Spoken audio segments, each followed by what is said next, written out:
Hey guys, it's a new day again. Yesterday kind of went sideways toward the end. um, this is going to be in today's video, cleaning up all this stuff, but I was noticing how nasty that looks. So I wanted to clean that up so I can get a good thumbnail and get that video out for today. How yesterday ended, I kind of got this done, and I think I showed you a shot like this with it kind of cleaned up, and I still need to figure out a fuse. You don't ever want to have a... Okay, so this one goes straight to the starter solenoid. Those are usually unfused. This other one, that's the only other one there is, so it has to feed the fuse block. But that should have a fuse, within the first foot or two of the battery to protect that wire, so that if this touches ground somewhere, it doesn't literally burn this wire up and catch the car on fire. Anyway, I know I have a circuit breaker somewhere. I had a bunch of them, and when my dad did the solar and when I did my motorhome, I just can't find it, so I'm still looking for that. But I did get these when I was at the store getting more gray paint because I want to paint the seats. And this comes with, each one has one post, so I can just put those ring-end terminals on those, and then it also has the felt, which is really good for keeping out corrosion.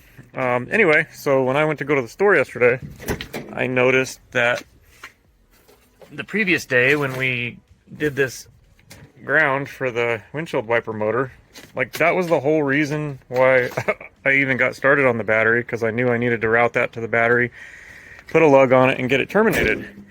And I was like, well, all the cables are really crappy, so anyway, I forgot that, and I also forgot I wanted to kind of take a wire from here maybe to the body, because this one, the only ground it has goes to the motor, and we don't know how good it's grounded from the motor to the body, and these things inherently have grounding issues, and it causes all kinds of problems.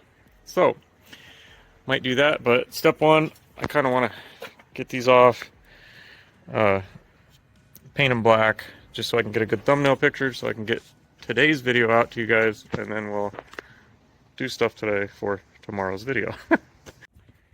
Sorry guys, it is super windy today. Today's my birthday and it's just a crappy day. Or a nasty day, I should say. Probably took that wire wheel to these. They're pretty gross. That gonna want to come out? Probably not. Did I just go back to bed? I think I should. Maybe I'll just wire wheel that.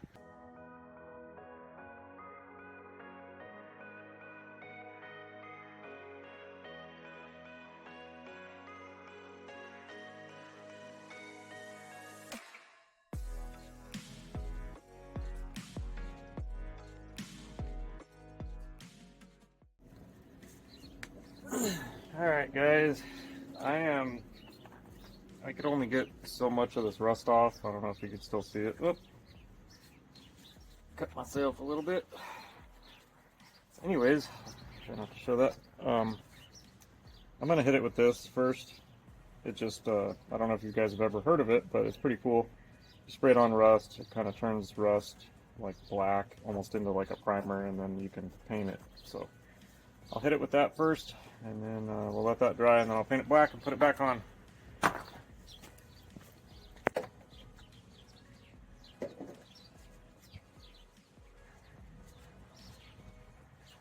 I'll do that one last.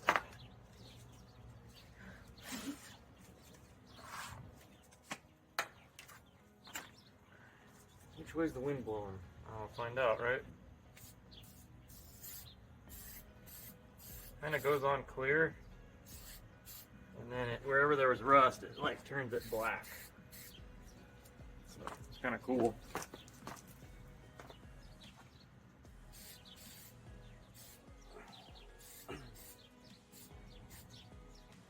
Yeah. What a great invention. Turns rust to black primer, it says. I don't know if you can see that. Turns rust to black primer. Freaking amazing.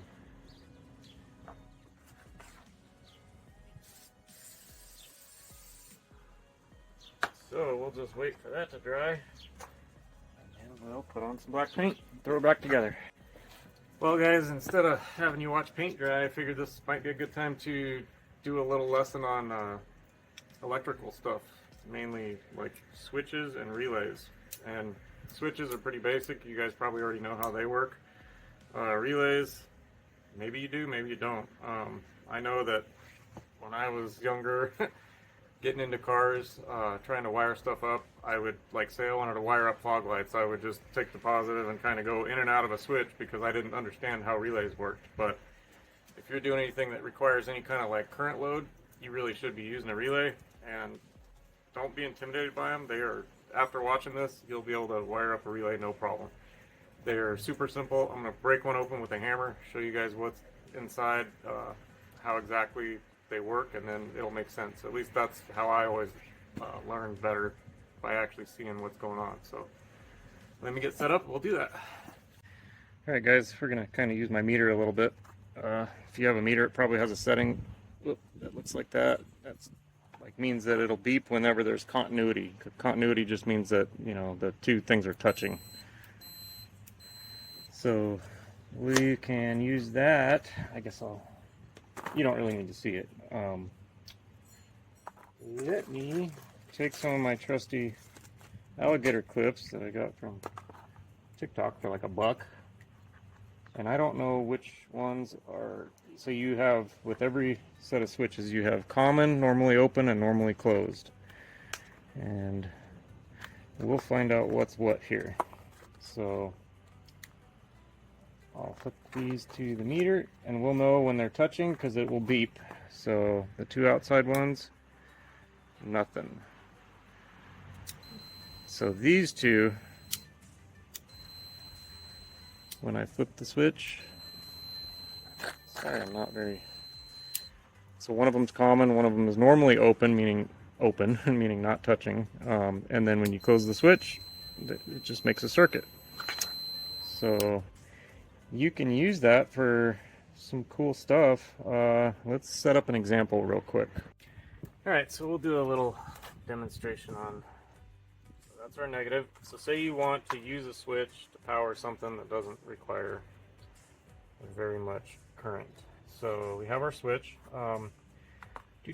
So you don't ever want to switch both sides, or you don't need to switch both sides. So we'll always take one side or the other, you know, either have one side sitting at ground or the other side sitting at positive, and then switch the opposite one. So we're already grounded now, and then we are going to take positive and feed it into our switch, and then come back out. I mean, obviously the colors don't matter because it's positive coming in and going back out. So I'm just going to do that. Now when we flip our switch, it lets it flow through. That's all a switch is. So pretty basic, right? So now we're going to talk about relays. They are basically like a switch. They have a switch inside them, but instead of using your finger to toggle it on and off, you use the coil. And you do that by giving it positive and negative. On an automotive relay like this, see right here at the bottom it shows 86, 85, that bottom part, that's your coil. So that's what you need to give 12 volts to flip your switch. So on these, you can have positive here and negative here, or positive here and negative here. It doesn't matter which ones you give it. So I just kind of got in the habit of looking at it with, you know, the center all lined up, and I just know that the two side ones, that's your coil. That's how you trip the relay or trigger the relay. And then I'll break one open and I'll show you what goes on when you give it 12 volts. Okay. Sorry, fella. Not sure if it's going to work through the cardboard. Might need some concrete for this. Okay. Cool.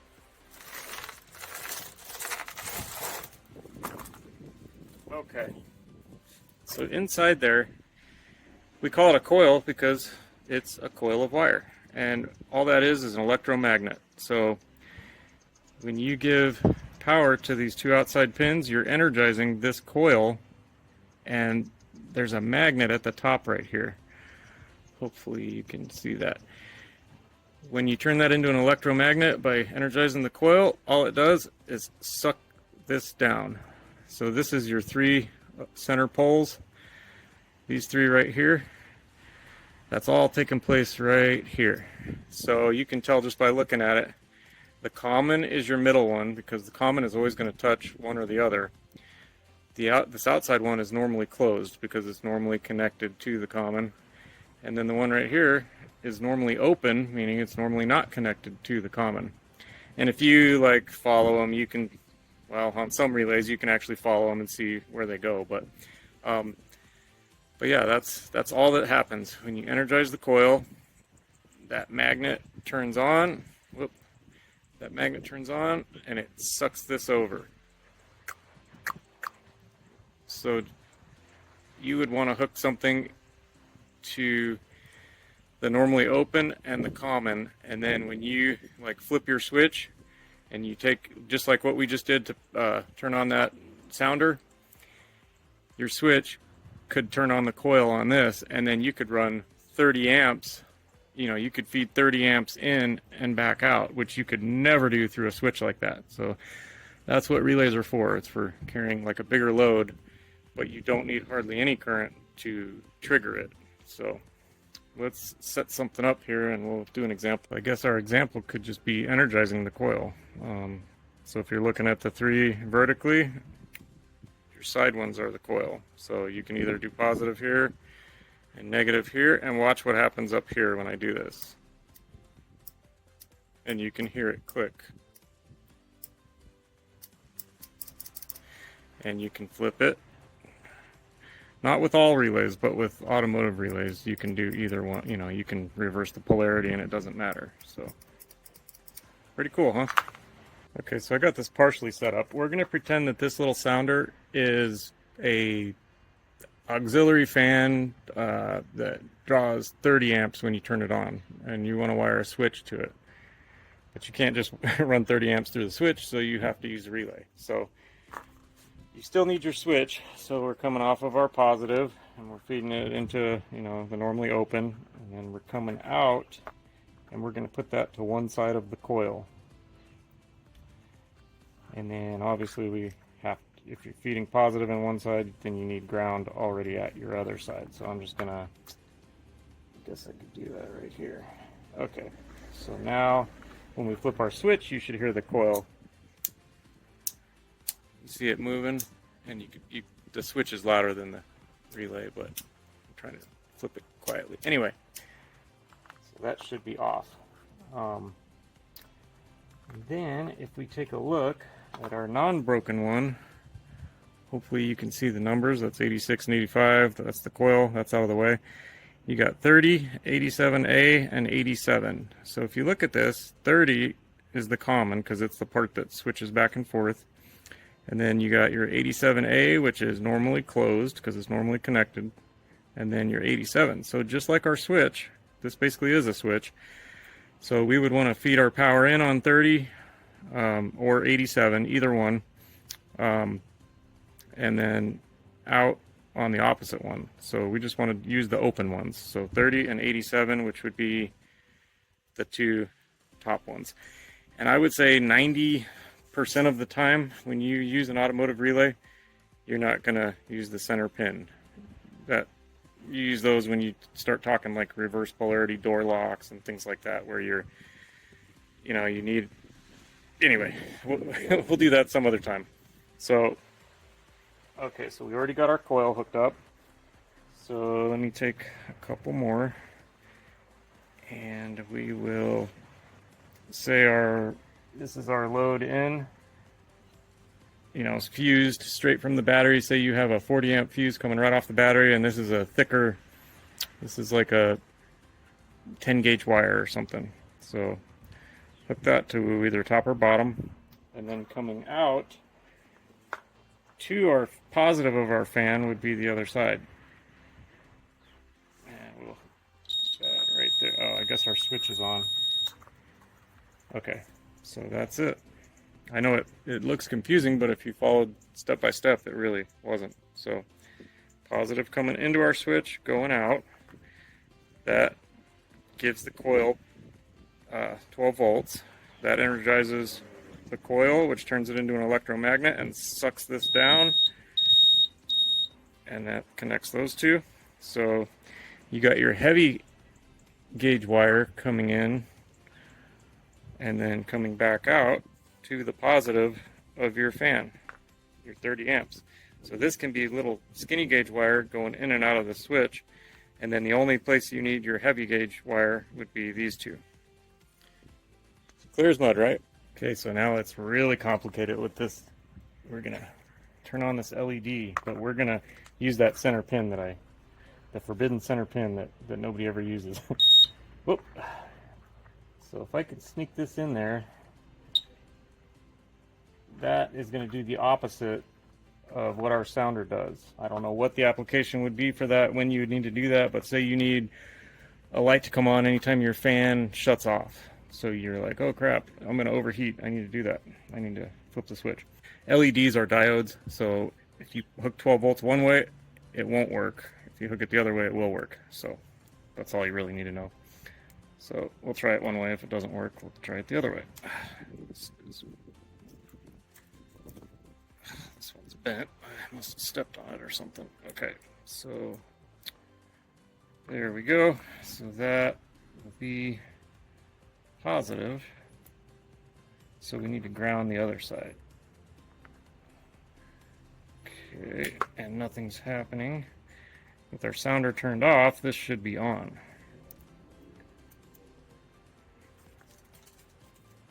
Oh, that's blindingly bright. Okay. So when I flip the switch, see how they all, one does one, the other one does the opposite. That's like the only application I could think of where you would use that center pin without getting into like complicated door locks and stuff like that. So anyways, if you guys have any questions, surely put them in the comments. I hope I said that simple, but everybody learns differently, so if there's another way I can put it or show you, just let me know and I'll do it. Another thing I wanted to show you guys real quick, I got some fuses, and I would definitely pick up one of these little kits for as cheap as they are. If you work on cars, I mean, play around with electrical. I mean, learn it first, but play around with it. I wanted to show you something kind of cool, and I think the reason why people don't use fuses a lot is maybe they don't have them, but you can buy these kits. I think I got this. I don't know. I got one at Harbor Freight, one on TikTok Shop. Here's the big ones, the bigger style, and the smaller style. And the newer cars have a style that's about half the size of that. But anyways, say you're wiring something up and you're not going to use a fuse because you don't have a fuse holder or whatever. You can just take a female spade like this. It'll go right on there. So don't let that keep you from wiring up a fuse. And I'm not saying that's weatherproof or correct or anything, but it's better to have it fused than to not do it, because you think it's going to get wet and corrode or something like that. Deal with it when that point comes. But I've wired up remote start alarms where I was under the gun, it was, for a friend, but I didn't have a proper fuse holder, and I take the heat shrink, and you can heat shrink right up all the way up to here. You can cover this whole thing with heat shrink. So once you slide it on, maybe I should just do it real quick and show you guys, but yeah, I'll just do it real quick. You guys better love me because I just cannibalized my alligator clips to show you this, which I'm sure you already understood what I was saying anyways, but we're just making a ghetto little fuse holder. So and I was saying you can heat shrink it. Let me just get a longer piece.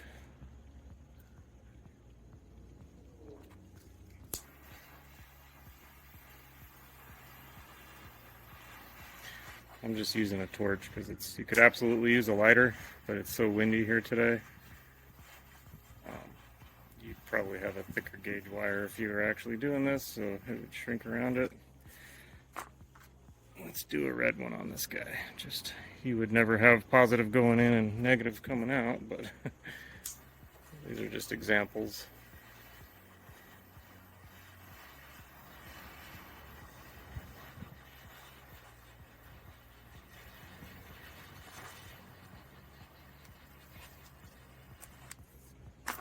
Okay.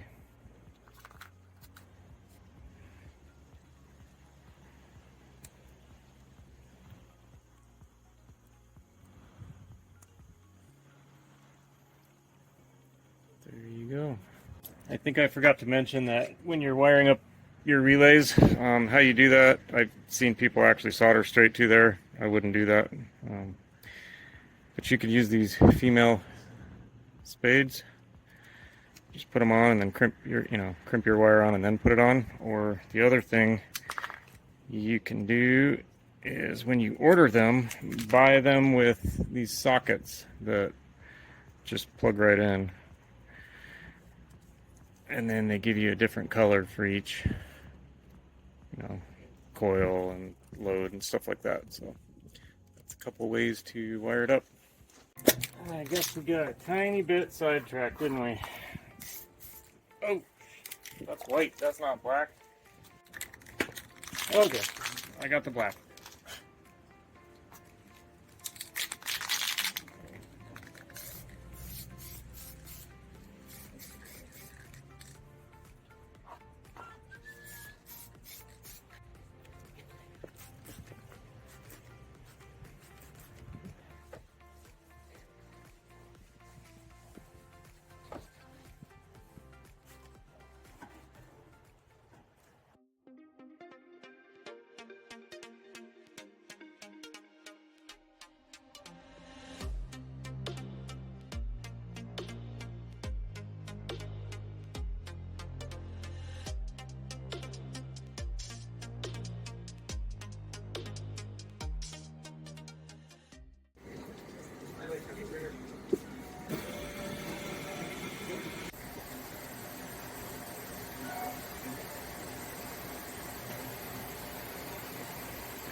I'm heading up to my parents' house. I gotta steal a circuit breaker off my motorhome. But I think I am gonna put some spacers on this column and drop this wheel down as much as I can, because it just feels like my arm's way up there. And then I think I'm gonna try to figure out how to do a poor man's alignment, because she doesn't drive straight. And I don't need it to be perfect, but it would be a lot nicer to drive if it didn't pull to the left. You could take your hand off the wheel for a second.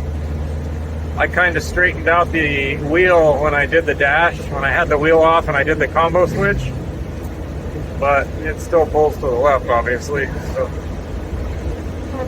put those on the bucket list. Here's the old motorhome. The kind of restored this thing. Well, I really did, but just not the outside. That's what I'm gonna steal. I got 3 circuit breakers in here. I'm gonna steal the one for the solar panel, which I don't really use because it's plugged into shore power here. And then it's a 40 amp. I think that should be plenty for that thing. I know that I actually looked at the book this morning for the second time since I brought that Suzuki home, and it talked about an 80 amp fuse, and I just don't see any reason for that. The biggest fuse in the fuse block is 20 amps, and that thing doesn't have hardly any electronics. So if I blow this 40, if it pops, I mean, they're real easy to reset them. That's why I love these things. That resets them, and that opens it. So much easier than a fuse. Open, close. But if it blows a 40, I would be shocked. Dumbass brought the Suzuki over here. And I don't have any tools, but luckily I got a lot of tools here at my parents'. I think I'm gonna bring some more. I think I'm gonna bring a few things home with me today, but I think all I need for that circuit breaker is that. Let's see. I'm also gonna bring home this gasket stuff. I had to do some work on this carburetor. And this is rated for fuel, so hopefully I can fix the leak on the Samurai. Okay, what do we need here? I need to undo. My dad's gonna grab me some electrical tape because I don't have any of that. So I'm just gonna undo these couple bolts here. Ah, that's too big. What do you guys think? 11 maybe? No, 10. It's always a 10. I wonder the 10's always missing because that's the one that gets used the most, right? Okay, I got her out. So, this is a handy little kit I used to carry on my work van. Hey, maybe I should check for some number 3s, huh? Since I go through like 2 a day. Oh, no. That was not good. Alright. 2. It says 3, but it's not a 3. Oh, I think I ruined all my number 3s at work. Alright. Yeah, that's alright. I got some back at the house. While I'm thinking about it, my dad just reminded me, does anybody know what this light is? I have no clue. It doesn't have one on that side. And I don't know if it came like that from the factory or not. Anybody know what that is?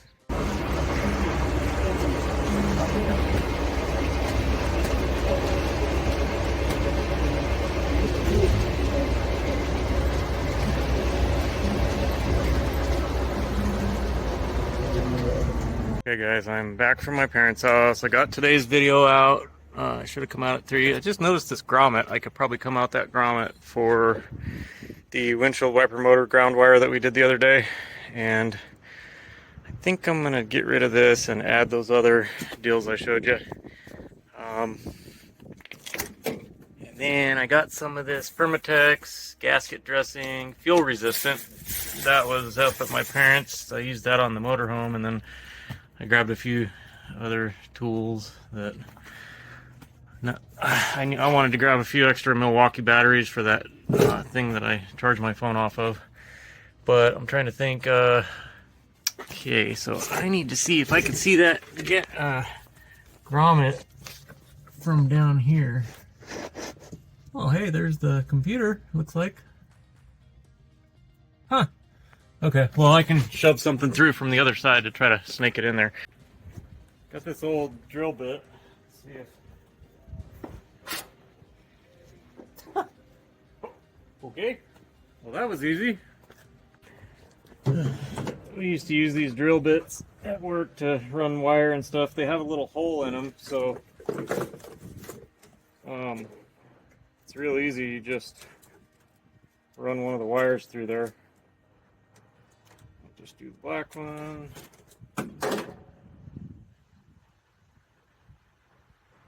Just put a wire through there and then just kind of twist it. And then go pull and it should come through. Hopefully it doesn't get all tangled up when I do that.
Just wanted to show this to you guys. I cut this end off. I was doing a time lapse making these, and I need to put the smaller lug on this end. I need a smaller hole here so it'll have better. But anyway, what I wanted to show you guys is the glue inside this stuff. I'm trying to take this heat shrink off, and I almost can't. I was like trying to get it with the knife. I almost can't get it off. It's like it was stuck on there so good. That makes such a good seal. Anyway, I'll put it back on time lapse, do this again.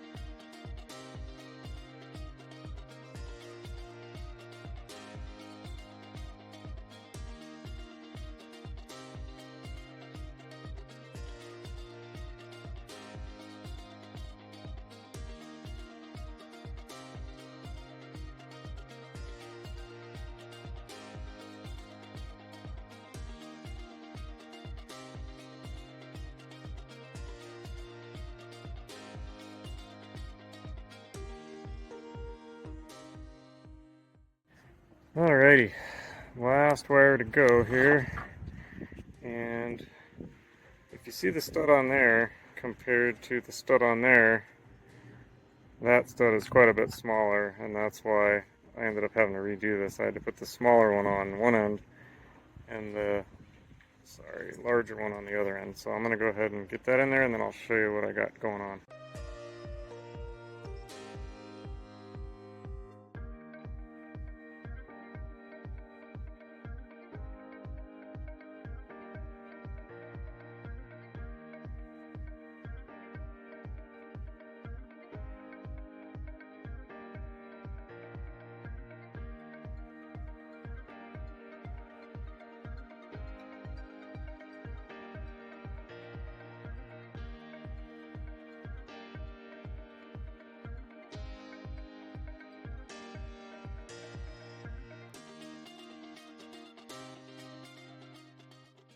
Alright guys, the sun is going down. I know it doesn't look like it on camera. It brightens everything up, but I'm done here. So I can just run through what I did. I ran up to my parents, saw that, grabbed this. This is a resettable 40 amp breaker. And to connect it, you push that. So right now, the battery's connected to this wire. Comes in over here, goes out right here to the fuse block, I'm assuming. And then to open it, you just do that. And if it pulls more than 40 amps, it'll just, well, it doesn't physically pop open, but it separates inside there. And then you have to open it and then reclose it. But once a fuse blows, you have to change it out. If this blows, you just click it back in there. And these are relatively cheap. I think you can get these for like $5. So anyway, yeah, if you saw yesterday's video, that wire that came up right here had one of these goofy things on it. I don't think that was a fuse. It didn't look like a fuse, but there should always be a fuse within a foot or two of the battery.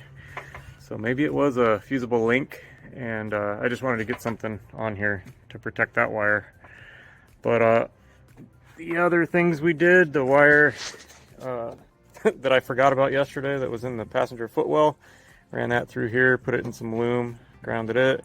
I added a body ground to right here. That was the closest bolt that I could find. I mean, that's off, and these are insulated. I didn't want to drill any new holes, and that was the closest good one. So it's a little longer than I wanted, but it should work. So we got the one that goes to the engine. Suzuki should have done one from the engine to the body. I mean, they have to, but I don't. I've heard these things have terrible grounding issues, so whatever they did probably isn't that great. So that should help with that. And then that other one helps speed up the wipers. Anyways, guys, that's going to do it for today. Didn't get around to doing anything with the seats or anything, but there's always tomorrow, right? I appreciate you guys watching. Hope you have a great evening. Take care. Hey guys, just one additional thing real quick. A minute ago when I said you can put a smaller fuse, you just don't ever want to put like a bigger fuse than whatever was recommended, whatever came from the factory. The reason for that, I should have explained this earlier when we were talking about fuses and stuff, but the reason for that is fuses are there to protect the wiring in your car. So every wire has a certain point where, you know, if you say this is pretty small, you know, the wires inside here are incredibly small, but say this was the size of the actual wire, and say it starts to melt at like 40 amps, then they would probably put like a 25 or a 30 amp fuse to protect the circuit that this wire is on. And that's there so that if this shorts to ground, it's going to get extremely hot, start melting the insulation. I mean, it happens really quick too, and then the insulation will catch on fire and stuff like that. But what happens is that whole length is all one, might as well be that big. Everywhere along it all heats up. So that fuse, if it's smaller than this, it burns up instantly, or almost instantly. It burns up before the wire has a chance to get really hot and melt the insulation and all that stuff. So that's why I said you can put a smaller fuse in, but say you're popping a 15 amp fuse. I've seen it where people will be like, oh, just put a 20, just and pops that. We'll put a 25 in there. Don't do that. Then your wiring melts before the fuse pops. Anyways, I should have said that earlier. I forgot, so I just wanted to add that here at the end. But hope you guys have a great night, and thanks for watching.